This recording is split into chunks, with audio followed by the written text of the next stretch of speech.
आज आपण विदर्भातील प्रसिद्ध असा आलूबोंडा कसा बनवायचा ते बघणार आहोत। त्यासाठी मी 4 मध्यम आकाराचे बटाटे घेतले, म्हणजे ते बटाटे पूर्ण अर्धा किलो आहेत। मी बटाटे स्वच्छ धुवून घेतले व ते उकडून घेतले।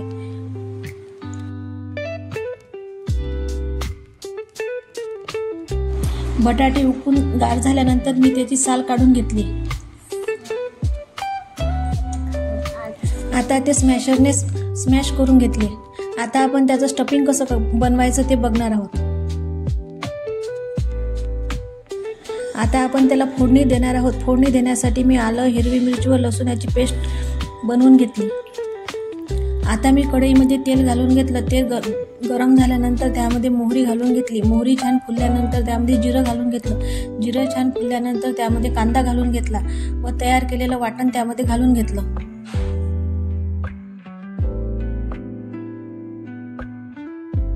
आता कांदा गुलाबी रंगावर परतून घेतला।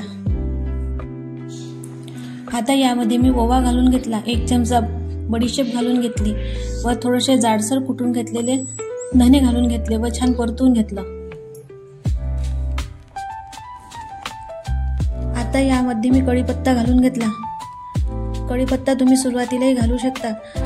आलूबोंड्यामध्ये सगळे जिन्नस जातात, तेव्हाच आलूबोंड्याला छान चव येते। आता यामध्ये लाल तिखट, हळद व मसाला घालून घेतला। त्याचसोबत थोडंसं आमचूर घालून घेतलं व छान मिक्स करून घेतलं व त्यामध्ये तयार केलेलं बटाट्याचं स्टफिंग घालून घेतलं व छान मिक्स करून घेतलं।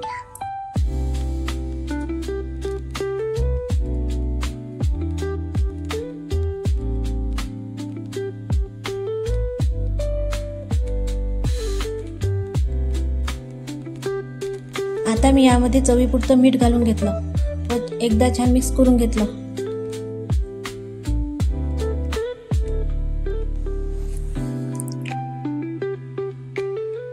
आता एका भांड्यामध्ये बेसन घेतलं, त्यामध्ये मी लाल तिखट, हळद व मसाला घालून घेतला, थोडंसं चवीपुरतं मीठ घालून घेतलं। आता यामध्ये पाणी घालून थोडं घट्टसर असं भिजवून घेतलं।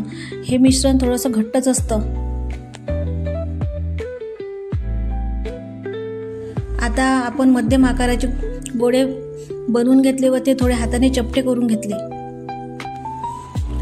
आता ते तयार केलेले गोळे बेसनामध्ये भिजवून मंद आचेवर फ्राय करून घेतले।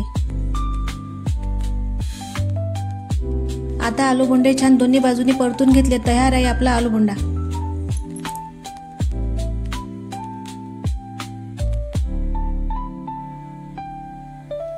हा आलूबोंडा हिरव्या मिरची सोबत व फोडणीच्या ताकासोबत खायला खूप भन्नाट लागतो। आलूबोंडा एकदा तुम्ही नक्की बनवून बघा व चॅनलला लाईक, शेअर व सबस्क्राईब करायला विसरू नका। धन्यवाद।